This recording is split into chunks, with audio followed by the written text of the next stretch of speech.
The 16mm 1.4 is said to be one of the best pieces of glass that Fuji has ever created. I decided to pick it up and see what it's actually capable of. It was first released back in 2015, making this a near 6-year-old lens. The focal length it provides is a 24mm full frame equivalent, and it is also fully weather sealed. You can pick it up on eBay for around $500 to $600.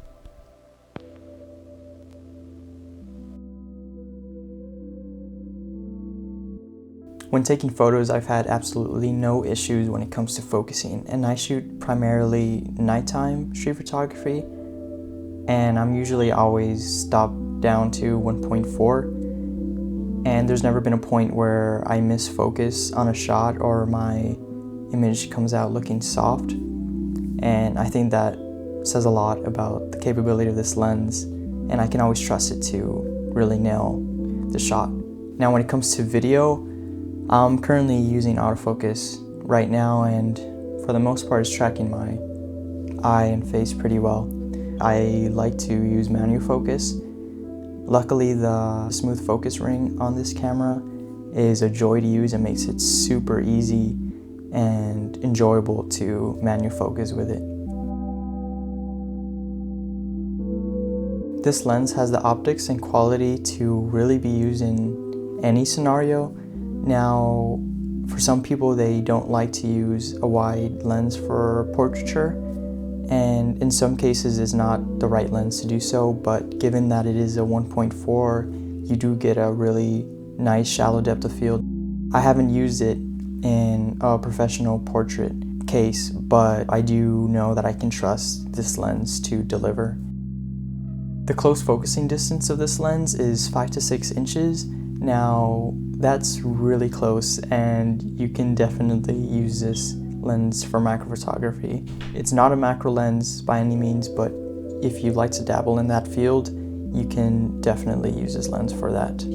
This lens is super sharp, and I'm not really one to care about sharpness because I usually like to soften my images with either a diffusion filter or in post, but even when I'm shooting at 1.4, this lens is so sharp and I'm always surprised by it. That means that you can pretty much use this for landscape, astrophotography, and street photography like I do.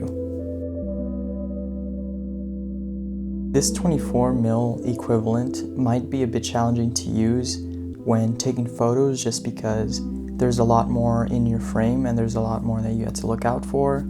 I think you just have to take more time with your composition and really think about what you're shooting, which in the end will only make you a better photographer. But for video, I really do think that this 24mm equivalent is perfect for any type of filmmaking or video.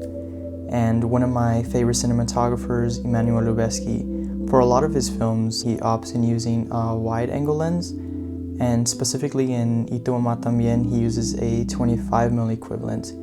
And that film is a beautiful piece of visual storytelling. It's so immersive, and you get put right into that world with those characters.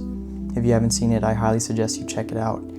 But if you're into filmmaking and video and that's what your primary use is going to be, when using a Fujifilm camera, it might be and is a smarter move to buy perhaps a 16 to 54 because you can just cover a wider variety of shots. But to me, I just think there's something special about being locked into this 24mm equivalent focal length. I'm still trying to figure out how to use it for my video work, but it just can only help you get better at telling your story.